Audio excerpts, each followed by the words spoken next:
નમસ્કાર, ગુજરાત સમાચાર ટેલિવિઝન દ્વારા પ્રસ્તુત ન્યૂઝ બુલેટિનમાં આપનું હાર્દિક સ્વાગત છે।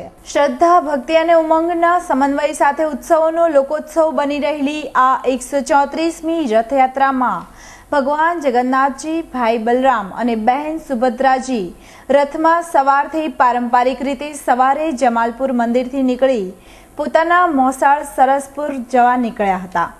કોર્પોરેશનમાં શહેરના કમિશનર તેમજ કોર્પોરેટરોએ રથ મહંતનું સ્વાગત કર્યું હતું તેમજ આવેલ ત્રણેય રથોની પૂજા કરી હતી। ત્યાંથી પસાર થઈ રહેલા રથો રાયપુર ખાડિયા પહોંચ્યા હતા, જ્યાં તે વિસ્તારના ભાવિક ભક્તોએ દર્શનનો લાભ લીધો હતો।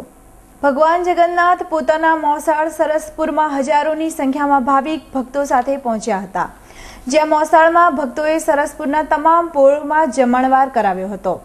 સરસપુરથી પરત ફરેલ ત્રણેય રથો શહેરના સંવેદનશીલ ગણાતા દરિયાપુર ખાતે પહોંચ્યા હતા, પરંતુ આગળના રથને દોરી બાંધવામાં આવતા લોખંડનું કડું તૂટી પડતા દરિયાપુરના મુસ્લિમ ભાઈઓએ વેલ્ડિંગ કરી રિપેર કરી આપ્યું હતું।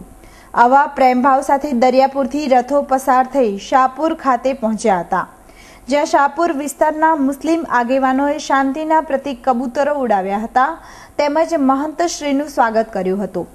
આ રીતે શાંતિમય રીતે નીકળેલ રથયાત્રામાં મોટી સંખ્યામાં અખાડાઓ પોતાની કસરતો કરી આકર્ષણનું કેન્દ્ર રહ્યા હતા।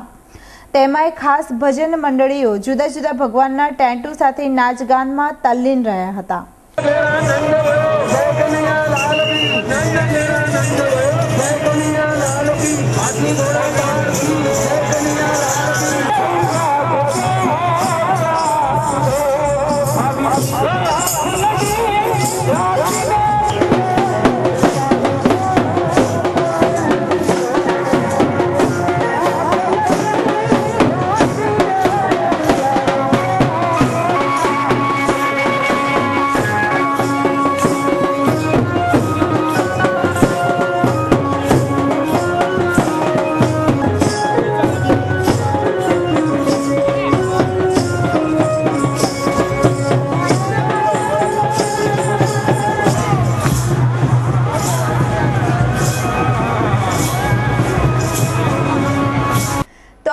ગુજરાત સમાચાર ટેલિવિઝન દ્વારા પ્રસ્તુત ન્યૂઝ બુલેટિન ફરી મળીશું આજ સમયે આજ ચેનલ પર।